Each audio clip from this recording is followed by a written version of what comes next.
Actually film നൈസായിട്ടില്ലേ, എനിക്കും ഇഷ്ടപ്പെട്ടു. അപ്പോൾ ഇത് എവിടെയാണ് ലാസ്റ്റ് മനസ്സിലാവേ. അപ്പോൾ നമ്മളിന്ന് ഫാമിലി ആയിട്ട് ഒരു ഔട്ടിങ്ങിന് പോയതാണ് കേട്ടോ. അപ്പോൾ നമ്മളൊരു ഫാം വിസിറ്റ് ചെയ്യാൻ വേണ്ടി പോയതാണ്. അവിടെ ഒരു നിറവ് എന്ന് പറഞ്ഞ പ്രോഗ്രാം കൂടെ നടക്കുന്നുണ്ട്. അപ്പോൾ രണ്ടും കൂടെ ഒരുമിച്ചാക്കുന്ന വെച്ച് പോയതാണ്. അപ്പോൾ ഇതാണ് ഫാമിലിക്കുള്ള എൻട്രൻസ്. അവിടെ എന്ന് പറഞ്ഞാൽ ഇല്ലാത്തതായിട്ടുള്ള ഒന്നുമില്ല.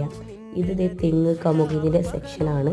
അതുപോലെ തന്നെ ഇതിൻ്റെ അപ്പുറത്തായിട്ട് നെല്ല്, ഒത്തിരി എല്ലാം നമുക്ക് കൃഷി ചെയ്യേണ്ട എന്തൊക്കെ വേണം അതൊക്കെ അവിടെ ഉണ്ട്. നല്ല നൈസ് സ്പോട്ടായിരുന്നു കേട്ടോ. നമ്മൾ ഈവനിങ് ഒക്കെ ആയപ്പോഴാണ് പോയത്.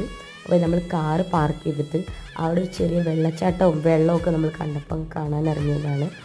ആക്ച്വലി നമ്മൾ പോയ ലൊക്കേഷൻ എന്ന് പറയുന്നത് നമ്മുടെ മുണ്ടേരിയാണ് കേട്ടോ, എടക്കര സൈഡിൽ. ഇത് നമ്മുടെ പ്രളയ സമയത്ത് ഗതിമാറി ഒഴുകിയ സ്ഥലമാണ്. അപ്പോൾ അത് എനിക്കതിനകത്ത് ഏറ്റവും ഇഷ്ടപ്പെട്ടതും കൂടുതൽ സ്പെൻഡ് ചെയ്തായിട്ടുള്ള സ്പോട്ട് ഇതാട്ടോ. അമ്മ നല്ല എൻജോയ് ചെയ്ത് ഊഞ്ഞാലാടുന്നുണ്ട്. അപ്പോൾ ഇന്നത്തെ വീഡിയോ ഇത്രയേ ഉള്ളൂ. Love you and by.